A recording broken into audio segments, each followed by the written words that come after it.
우리가 계속적으로 지금 그 땅 나누는 말씀을 보고 있는데요. 오늘 말씀으로 12지파에 대한 그런 땅 나누는 말씀이 마무리가 됩니다. 오늘 말씀은 아셀과 납달리, 단, 그리고 마지막에 여호수아가 받은 기업이 어디인가라는 것을 우리에게 말씀하고 있습니다. 이 아셀 지파부터 이야기하는데 24절부터 32절, 1절까지는 아셀의 그러한 지역을 우리에게 알려주고 있는데요. 우리 26절에 보면 갈멜이 나오고 또 28절 말씀 보게 되면 큰 시돈 또 29절 말씀에 보면 두로에 이른다라고 이야기를 합니다. 그러니까 지금 이 지역이 어디 지역이냐 하면 어, 이, 이, 요 밑에를 에브라임과 유다 산지라고 이야기를 합니다. 요 위쪽으로 다, 북쪽으로 다 지금 계속 땅을 나누고 있는데, 아셀은 어디 땅을 얻었냐 하면, 요 지중해변에 있는 요 땅을 얻은 것입니다. 요 밑에, 이 지중해변의 서쪽에 있는 그러한 땅을 얻은 지파가 바로 이 아셀이었습니다. 아셀 같은 경우에는 이 땅이 그 창세기 49장 20절 말씀에 보게 되면 아셀에게서 나는 먹을 것은 기름진 것이라 그가 왕의 수라상을 차리리로다라고 말씀하고 있는데 이 아셀 지파 오늘날에도 가보게 되면 이게 바닷가에 연해 있으면서 참 아름다운 그러한 땅입니다. 그리고 거기에 농사도 잘 그렇게 되는 그러한 지역 중에 하나이기도 하고요. 그러다 보니까 이곳에서는 바다에서의 그러한 해산물도 날 뿐만 아니라 또한 이 여러 가지 곡식이라든가 그런 것들도 잘 그러한 되는 지역이라서 풍요로운 그러한 지역이라고 할 수 있습니다.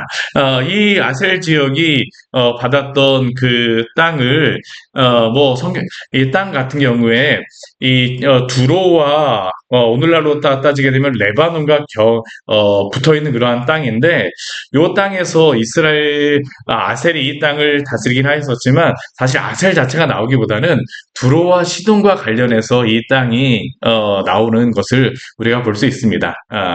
사실 성경에서 아셀 지파도 그렇게 많이 나오는 그러한 지파는 아니죠.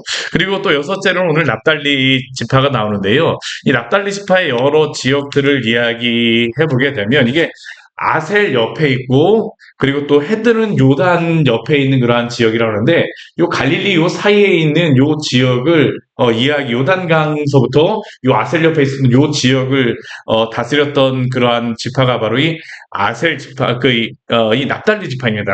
납달리 지파 갈릴리 지역 아셀 옆에 위루다에서 갈릴리 지역 옆에 있는 그러한 지역이 바로 이 납달리가 다스렸던 그러한 지역이었었는데요. 이 지역 같은 경우에는 우리 36절 말씀을 보게 되면 하솔이 나오고 있습니다. 하솔. 우리 앞에 북쪽에서 중심적으로 전쟁을 하였던 대적하였던 그 왕이 하솔왕이었었는데 바로 이 하솔왕이 다스렸던 그 지역을 납달리가 가졌습니다. 이 지역도 풍요로운 그러한 지역입니다. 땅으로다 본다면 이 위에 지금 아셀도 그렇고 납달리도 그렇고 우리 또 보게 되면 이 지역들이 그렇게 넓은 땅은 아니지만 풍요로운 땅입니다. 물도 많고 좋은 땅이다 보니까 땅은 적어도 그래도 많은 사람이 그래도 머물려서 살 만한 지역이 바로 이 지역이었습니다. 그리고 가장 마지막에 나오는 그러한 땅을 받았던 그러한 지파가 우리 40절 이후서부터 우리 48절까지 단 자손이 나오고 있습니다. 단 자손 같은 경우에는 이게 참 이야기할 게 많은 자손이죠. 이 단 같은 경우에는 서사기 말씀에도 언급하고 있는데 이 단 같은 경우에는 얻었던 땅이 어디냐 하면 에프라임과 유다가 이렇게 같이 접해 있습니다. 그런데 이 큰 지파가 두 개가 같이 접해 있기를 하나님께서 허락하지 않으셨어요. 그래서 이들에게 그냥 떨구어 놨는데 어떻게 떨구어 놨냐면 요단강 쪽으로는 베냐민 지파가 땅을 얻고요. 요 지중해 쪽으로는 단 지파가 이 땅을 얻었습니다. 그래서 이 에브라임과 이 요셉 지파와 유다 지파가 바로 연결되지 않고 지중해 쪽에 접하여서 있는 길게 있는 땅을 받은 지파가 바로 이 단 지파였습니다. 이 단 같은 경우에는 유명한 사사가 나옵니다. 삼손이 바로 이 지역에 나온 그러한 사사잖아요. 그래서 삼손의 그 고향이자 삼손이 여러 가지로 사역했었던 소라라던가 딥나 뭐 이런 에그론, 아얄론 뭐 이런 에스다올 이러한 지역들은 다 사울이 이곳에서 그 뭐 이스라엘 블레셋과 전쟁을 하였던 것이 바로 이 지역이었었죠. 그런데 문제는 단 자손이 여기뿐만 아니라 우리 47절 말씀에 보게 되면 단 자손의 경계는 더욱더 확장되었다라고 이야기합니다. 확장되었다를 그렇게 되면 여기가 유다가 있고 여기가 에브라임이 있는데 뭐 유다와 에브라임을 쳐서 확장된 게 아닙니다. 사실은 이들의 문제가 뭐냐면 여기에는 단자손의 경계가 더욱더 확장되어서 레셈으로 가서 싸웠다라고 이야기를 하는데 이게 좀 뜬금없습니다. 여기에 그 단자손의 그 지파의 땅이 여기에 있는데 이들이 갑자기 어디로 가냐면 이쪽으로 가면 이쪽이 위로다. 이 북쪽으로다. 왜 이 북쪽으로 가게 되냐면 이 단자손이 얻은 이 지역이 참 좋은 땅입니다. 좋은 땅이고 뭐 비도 많이 오는 땅이지만 문제는 뭐냐면 여기에 있었던 그러한 가나안 백성이라던가 또한 특히나 블레셋이 이 지역을 차지하고 있습니다. 그러다 보니까 단자손이 여기에 제대로 정착하지 못하고 이 백성들이 어디를 갔냐 하면 이 북쪽으로 올라가 버립니다. 우리 말씀에 보게 되면 이 말씀이 나와 있는데요. 우리 그 1장 34절 말씀, 우리 우리 1장 34절 말씀 같이 한번 보도록 하겠습니다. 우리 사사기의 말씀과 여기에 있는 그 말씀들이 이게 연관이 되어집니다. 우리 1장 34절 말씀 같이 한번 읽어보겠습니다. 아모리 족속이 단 자손을 산지에 몰아넣고 골짜기에 내려오기를 용납하지 아니하였으며. 여기에 보니까 딱 어떻습니까? 단 자손이 이 땅을 받았는데요. 이 땅을 제대로 다스리지 못한 겁니다. 오히려 단 자손이 이 블레셋이라던가 아모리 족속한테 쫓겨갖고 그냥 그 산지 쪽으로도 올라간 다음에 이 평야 지역으로 다 내려오지 못하겠습니다. 여기에도 오늘날 가보게 되면 이 단자손이 얻었던 그 땅에 가보게 되면요. 참 좋거든요. 여기 이렇게 쭉 골짜기로 되어 좋은데 여기에서 산지에 그냥 머물렀던 겁니다. 제대로 다스리지도 못하고. 그러니까 이 단자손이 어떻게 하냐면 여기서 살 수가 없으니까 그 산지에 몰아넣고라고 그랬잖아요. 여기에 산지에서만 먹고 살 게 없으니까 어디로 가는 거냐면 이 북쪽으로 다 이사를 가게 되는 겁니다. 그래서 이 북쪽에 있는 레셈, 나중에는 이 지역을 단이라고 바꿔버리죠. 이 단에 우리 이 말씀이 나와 있는 게 사사기 17장과 18장에 나와 있는 그러한 말씀이죠. 사사기 우리 17장 18장 말씀에 보게 되면 한 레위인이 그 에브라임 산지의 어떤 사람에게 가서 이 지역에 머무르다가 그 단자손이 은 하나하고 옷 한 벌하고 은 몇 개 받은 거 가지고 거기서 지내다가 단자손이 그냥 에브라임 한 집안의 제사장이 되는 것이 아니라 지파의 제사장이 되려니까 이 제사장이 어떻습니까? 북쪽으로 올라가 버리잖아요. 레위 사람이.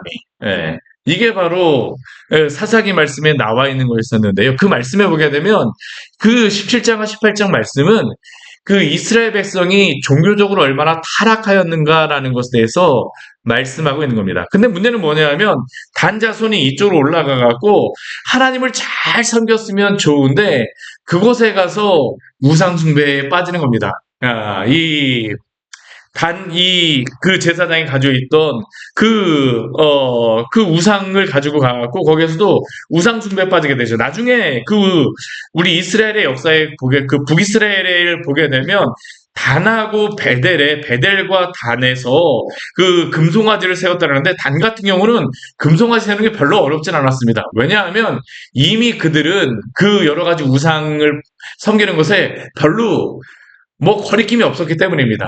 금송아지로 바뀌었을 뿐입니다. 그러다 보니까 이 단 같은 경우에는 나중에 우상숭배의 그러한 중심지가 되어진 게 바로 이 단이었었죠. 헐몬산 바로 밑에 있는 그러한 지역입니다. 근데 이 단 같은 경우 참 안타까운 게 무엇입니까? 하나님을 섬겨야 되는 그러한 지파가 오히려 우상 숭배에 빠져서 하나님이 약속하신 그 땅을 그들은 지키고 그 땅을 끝까지 싸워서 그들이 가졌어야 되는데 이들은 무엇을 하냐면 도피한 것입니다. 하나님께서는 그 땅을 찾아라고 말씀하셨지 도망가라고 말씀하신 게 아닙니다. 물론 그들이 나중에 북쪽으로 올라가서 땅을 얻는 것은 좋습니다. 그런데 문제는 뭐냐면 하나님이 주신 그 땅에서 도피하는 게 먼저가 아니라 먼저 싸워서 승리했어야 되는데 그들은 하나님을 온전히 의지하지 못하였었죠. 그래서 그들은 엉뚱한 곳에 가서 싸우는 것입니다. 우리가 이 말씀을 보면서 참 우리가 알 수 있는 게 무엇입니까? 하나님이 우리에게 주신 여러 가지 일들과 것들에 대하여서 우리가 믿음으로 담대하게 싸워야 될 부분은 강하고 담대한 마음으로 우리가 잘 감당하며 믿음으로 싸우길 원합니다. 단 같은 경우에 그러한 부분이 참 안타까운 그러한 부분이죠. 그래서 이 단까지 해서 이 지역을 나중에 쭉 이야기하고 있는데요. 이 이스라엘 백성들의 그 지파가 얻은 땅을 보게 되면 이렇게 해서 12지파가 얻은 땅은 다 마무리되는 겁니다. 가장 밑에 유다 지파가 땅을 가졌고 유다 지파와 함께 시므온 지파가 이 땅을 가졌었고요. 그 유다 지파가 갖고 그 다음에 베냐민과 단이 땅을 갖고 그 다음에 에브라임의 므낫세와 그리고 에브라임이 이 지역을 갖게 되고 북쪽으로 올라가서 지중해 지역의 아세 그 다음 스불론 이사갈이 이 땅을 요렇게 갖게 되고요. 그 다음에 요 좀 더 북쪽으로다 납달리가 땅을 갖게 되고 가장 북쪽에 있는 지역은 단이 땅을 가지게 되어집니다. 근데 요 지역 같은 경우에는요, 아셀, 스불론, 이사갈, 납달리, 단 이렇게 나오지 않습니다. 대부분 이 지역이 나중에 성경에서 보게 되면 뭐라고 이야기하냐면 그냥 갈릴리라고 이야기합니다. 갈릴리. 갈릴리라고 하는 그 의미가 어떤 의미냐면 그 땅이라는 거 하는 그런 의미입니다. 그 땅, 그 땅. 그 지파의 땅으로도 불리지 않고요. 나중에는 그냥 그 땅, 이렇게 불렸던 지역이 바로 이 갈릴리가 되어지죠. 그래서 예수님이 오셨을 때에도 이 갈릴리 지역 같은 경우에는 이스라엘의 변방 동네로서 참 비옥하고 농사짓기에 좋은 땅이기도 하지만 지리적으로 보게 되면 해변길이 이 지역을 지나가면서 계속적으로 이방 민족에게 밟혔던 땅이 바로 이 갈릴리 지역이 되었습니다. 땅은 좋지만 전쟁 때 수탈의 장소가 되었던 지역이죠. 그런데 이곳에 예수님이 오셨습니다. 왜 예수님이 이곳에 오셨을까요? 우리 마태복음 우리 4장 13절부터 16절까지의 말씀을 보게 되면 그 신약 성경에서 이렇게 말씀하고 있죠. 우리 마태복음 우리 말씀 같이 한번 보도록 하겠습니다. 마태복음 4장 13절부터 16절까지의 말씀입니다. 예수님이 왜 이곳에 오셨느냐? 우리 12절, 우리 13절, 14절, 우리 16절까지 같이 보도록 하겠습니다. 12절부터 우리 한꺼번에 같이 읽어보도록 하겠습니다. 마태복음입니다. 4장 12절부터 16절입니다. 예수께서 요한이 잡혔음을 들으시고 갈릴리에 물러가셨다가 나사렛을 떠나 스불론과 납달리 지경 해변에 있는 가버나움에 가서 사시니 이는 선지자 이사야를 통하여 하신 말씀을 이루려 하심이라. 일러스되 스불론 땅과 납달리 땅과 요단강 저편 해변길과 이방의 갈릴리여 흑암에 앉은 백성이 큰 빛을 보았고 사망의 땅과 그늘에 앉은 자들에게 빛이 비추었도다. 아멘. 여기에 보게 되면 우리가 보았던 그 지파들의 이름들을 몇 지파들이 나오고 있죠. 스불론, 납달리, 그리고 해변길이 지나고 있는 여러 지파의 땅들, 지파 이름이 불리지 않는 그러한 지역들도 있습니다. 그냥 갈릴리로 그냥 불리는 것이죠. 예수님께서 그 땅을 스불론 땅과 납달리 땅과 요단강 저편 해변길과 이방의 갈릴리요. 그냥 갈릴리라고도 하지 않고 이방의 갈릴리라고 이야기하고 있습니다. 밟히는 지역. 그리고 그 백성은 어떤 사람들입니까? 흑암에 앉은 백성이라고 이야기를 하고 있죠. 흑암에 앉은 백성. 근데 이 흑암에 앉은 백성에게 누가 찾아오셨냐 하면 예수님께서 찾아오셨습니다. 예수님께서는 흑암에 앉은 백성, 사망의 땅에 가셔서 그들에게 바로 빛을 비추어 주시는 것. 바로 이게 예수님이 이 땅에 오셔서 하셨던 그 사역이 아닙니까? 오늘날도 그렇습니다. 흑암에 앉고 사망에 있다라고 하는 사람들에게 가장 필요한 분이 누구일까요? 예수님입니다. 왜냐하면 예수님만이 생명의 주인이 되기 때문이죠. 아무리 사망과 흑암에 있다 할지라도 예수님께서 생명을 주시게 되면 그들도 살아날 수 있기 때문에 바로 예수님께서는 이곳에 가셔서 생명의 그러한 복음을 전하셨던 것입니다.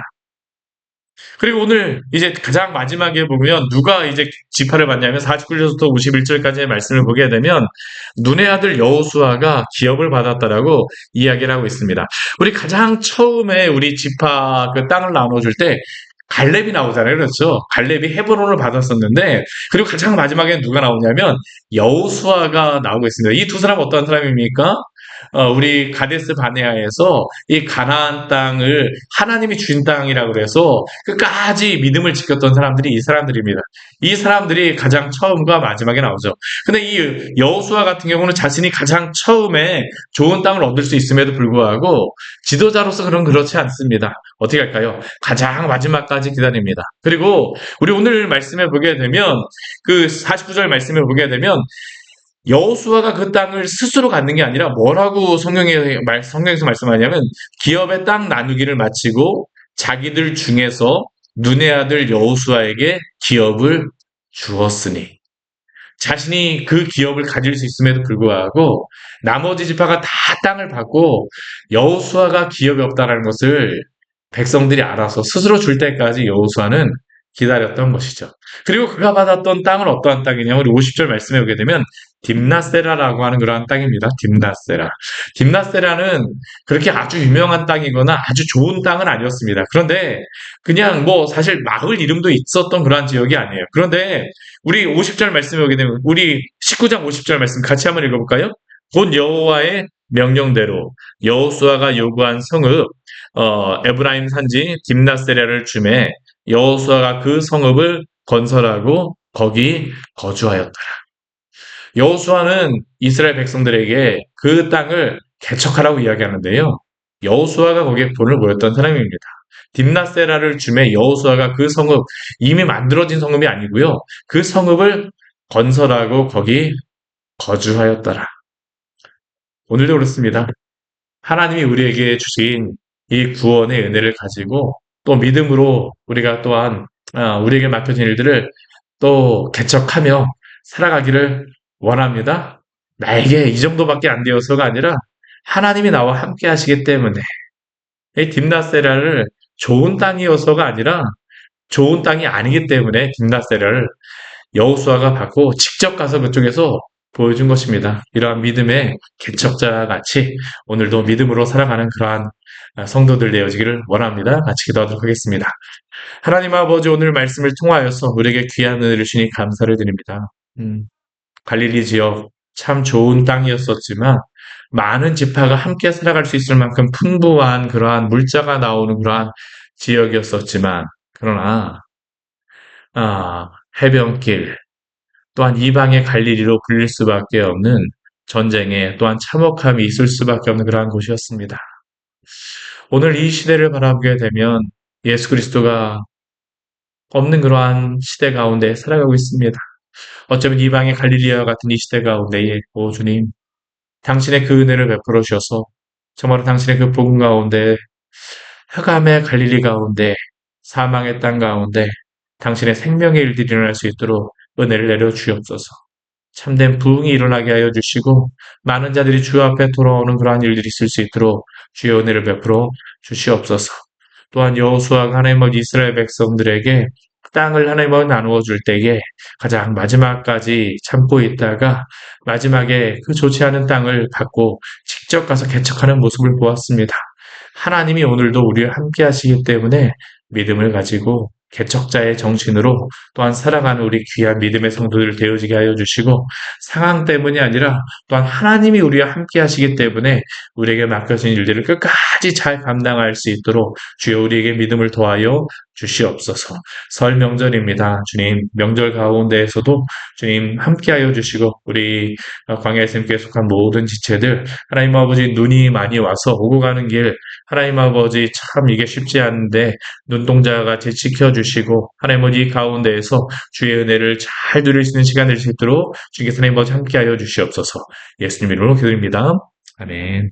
같이 오늘 말씀 기억하시면서 기도하도록 하겠습니다.